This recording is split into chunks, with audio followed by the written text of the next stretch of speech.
So, you want to buy a Formula One team. Most people think owning an F1 team means watching your car cross the finish line first while someone hands you a trophy. That's true. But first, you need to understand what you're actually buying and how much of your fortune it's going to cost you. Let's get into it. The entry fee, before you build a single car, before you hire a single engineer, before you even book a flight to Monaco, you need to pay to get in. When Formula One opened applications for an 11th team in 2023, the entry fee was $200 million. Not to race, not to compete, just to be considered. If you get rejected, you don't get it back. The existing 10 teams receive that money as an anti-dilution payment, because your presence on the grid means a smaller slice of the prize pool for everyone else. So your competitors get paid just for letting you ask nicely. That's Formula One. Alternatively, you can skip the application process and buy an existing team. In 2020, Doralton Capital purchased Williams Racing, one of the most decorated names in the sport, for approximately $152 million. Williams was finishing last every race and hadn't scored meaningful points in years. That price reflected that. A healthy midfield team today costs somewhere between $500 million and $1 billion.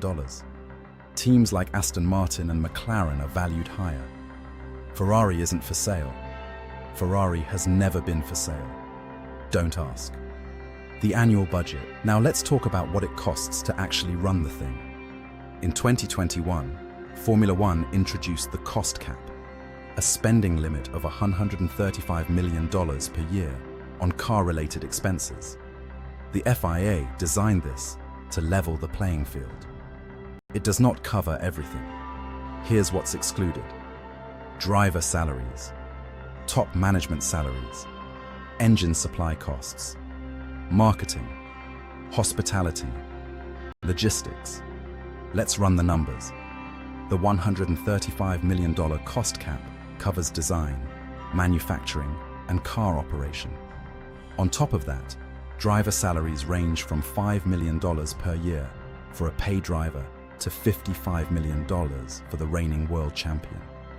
Engine supply, if you don't build your own, and most teams don't, costs between $15 and $25 million per season. Logistics across 24 races on 5 continents, another $15 to $20 million.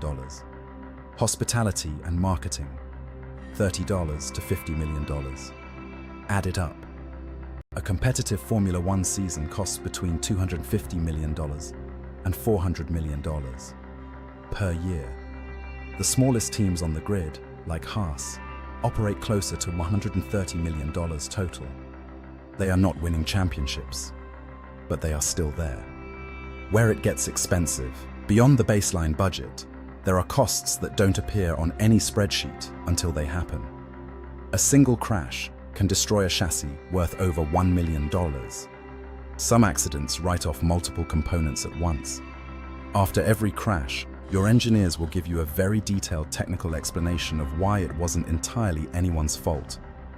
Then they will hand you a bill. Regulations change every year. In 2022, Formula One introduced an entirely new car concept. Teams that had spent years perfecting the old rules had to start from scratch.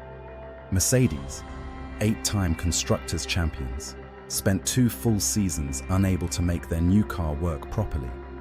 That is 2 years and hundreds of millions of dollars spent going backwards. If your 2 drivers happen to dislike each other, which happens more often than teams would like to admit, and they collide on track, you watch 2 cars worth several $1 million disintegrate in front of hundreds of millions of viewers worldwide. Then both drivers explain to the press why it was the other one's fault. Then they both come to your debrief. The revenue Formula One distributes its commercial revenues among the 10 teams each season. In recent years, the total pool has exceeded $1 billion. A top 3 team can receive between £100 and $140 million annually. A backmarker team receives between 40 and 60 million. You are still spending more than you receive. That is the baseline. Sponsorship closes the gap. An F1 car carries around 30 to 40 sponsor logos on any given race weekend. Red Bull generates an estimated $200 million per year in sponsorship revenue. Midfield teams with consistent TV exposure can bring in $80 to $120 million. Sponsors follow performance. If your car is running at the back of the field, it spends less time on camera. Sponsors notice. Some teams generate additional revenue by supplying components to other teams. Mercedes currently supplies engines to 4 teams on the grid. Each customer pays between $15 and $25 million per season for that supply. That revenue goes back to Mercedes. Let's run the math.